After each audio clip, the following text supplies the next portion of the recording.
dois vous dire notre bonheur à l'occasion de la signature de la charte du sous-titrage qui constitue une nouvelle avancée dans un domaine qui se situe au cœur des missions de service public assumées par le Conseil. Cette charte prévoit des recommandations très précises visant à harmoniser les modalités d'affichage des sous-titres, à éviter la multiplication des fautes d'orthographe ou des contresens et à améliorer la compréhension générale des programmes. On ne le dit pas assez, mais le sous-titrage est un art difficile qui exige même de la virtuosité lorsqu'il est réalisé en direct. Le secteur de la télévision a répondu présent. Ainsi, toutes les chaînes dont l'audience est supérieure à 2,5% ont respecté leur objectif d'accessibilité. Désormais, dans tous les programmes sont accessibles aux personnes sourdes et malentendantes. Et je rappelle qu'il s'agit d'un engagement financier très important de la part des chaînes qui mérite d'être salué.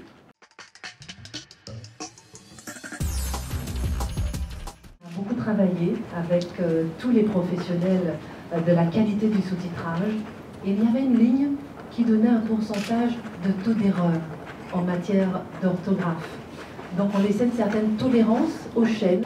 Et figurez-vous que ce sont les chaînes elles-mêmes.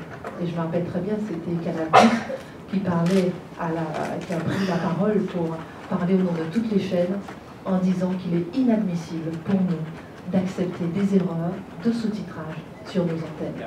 Parce qu'indépendamment des émissions dans lesquelles on traite du handicap, les émissions, il y en a toujours eu, et qui sont souvent d'excellente qualité, c'est vrai qu'on ne voit pas des personnes handicapées à la télévision comme on peut le voir dans d'autres pays. En fait, maintenant, elles ont bien compris qu'il était de la responsabilité sociétale d'une chaîne de télévision de participer à tout ce qui peut favoriser l'accessibilité des personnes qui souffrent de handicap auditif.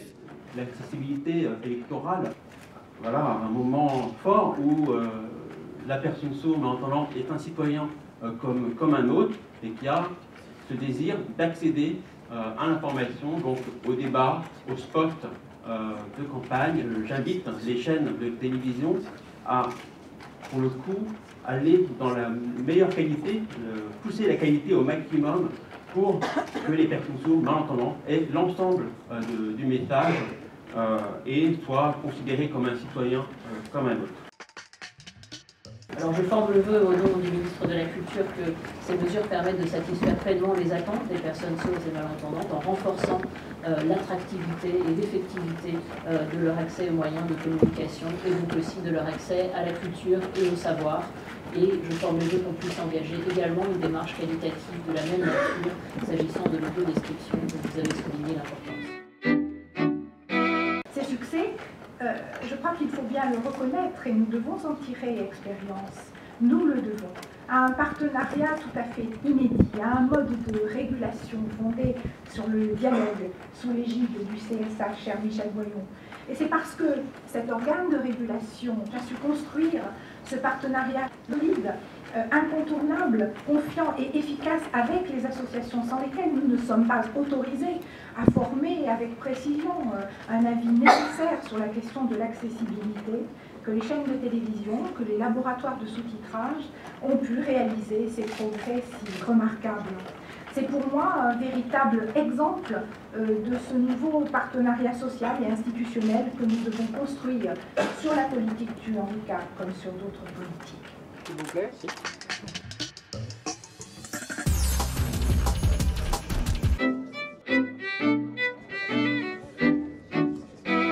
Les sourds et malentendants se sont vraiment mobilisés, ont envie d'amélioration, ils ont accès à l'information mais ils en veulent plus et c'est normal.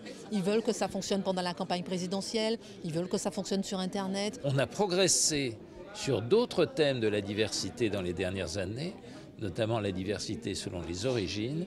Il faut maintenant progresser sur la question de la diversité en fonction du handicap parce que c'est aussi un élément très très fort de notre cohésion sociale. On ne s'est pas contenté d'appliquer la loi du 11 février 2005 avec des quotas et une obligation quantitative. On a fait plus dans le domaine de l'audiovisuel. On a été jusqu'à affirmer la qualité du sous-titrage. Et cela, ça en dit long sur les capacités de toute notre société à se mobiliser pour la citoyenneté de nos compatriotes handicapés. Aujourd'hui, par cette charte, nous nous contentons tous, les uns et les autres, le CSA, les chaînes de télévision, tous les opérateurs et les associations, d'affirmer leur participation totale à la société française contemporaine. Et ça, c'est une grande satisfaction, même si nous mesurons évidemment que la route est encore longue.